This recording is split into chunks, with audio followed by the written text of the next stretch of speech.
جبتها 5 جنيه واحده. السلام عليكم. يا جماعه احنا ما بننزل فيديو ننبه لحاجه معينه او ان احنا نتكلم في حاجه معينه، فاحنا مش قاصدين شخص بعينه. احنا مش قاصده شخص بعينه، ولا قاصده ان انا اقول لحد انت انه فلان الفلاني، او هو ان الانسه الفلانيه او المدام الفلانيه. يعني بنتكلم بصفه عامه، مش احنا بننبه لحاجه معينه بصفه عامه. يعني اصحابي وحبايبي كلكم اصحابي وحبايبي، الناس اللي بتيجي تزعل وتقول لي انت مين ومش مين وقصدك ايه يا جماعه احنا بنتكلم بصفه عامه، والله العظيم احنا بنتكلم بصفه عامه. بحيث ان احنا ننبه لحاجه معينه بطريقه يعني تكون ايه ما تزعلش. يعني انا مش هينفع انزل اطلع، قصدي مش لا اطلع باش اطلع اقول ايه ده فلانه وعلانه وبتلبس كذا وبتعمل كذا. طب انا بتكلم مثلا عن الحاجه اللي ما تجرحش وحاجه ما تزعلش. يعني بنوته لابسه لبس واسع، ده مش عارفه انا اطلع اقول بنوته لابسه لبس واسع هنتقدها، بس هنتقدها بالعكس. افهموا اللي انا ببقى قصدي منه. عشان خاطر انا مش هينفع اجرح في حد ومش هينفع ازعل حد. احنا كلنا مش معرضين للخطا، وكلنا خطائين، وخير الخطائين التوابون. تمام، يا رب اكون قلتها صح. ومحدش معصوم من الخطا، واحنا يعني كلنا بلاوي. يعني لا شيخه خضراء ولا طلعت تعملي فيها بتاع شيخه سجاده ولا الكلام ده، لا.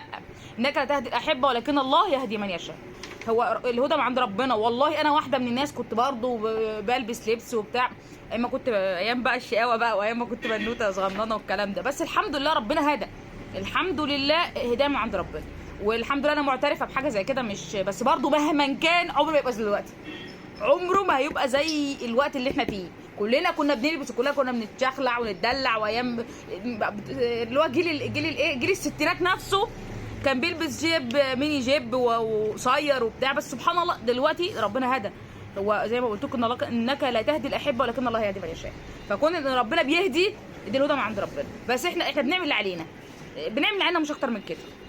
لعل وعسى حد يسمعنا تبقى ربنا كتب لها الخير ومثلا وايه وحبت الكلام او شافت ان هي ممكن ناس رجعت لدماغها او رجعت نفسها ساعتها، يعني ده ايه حاجه كويسه ليها.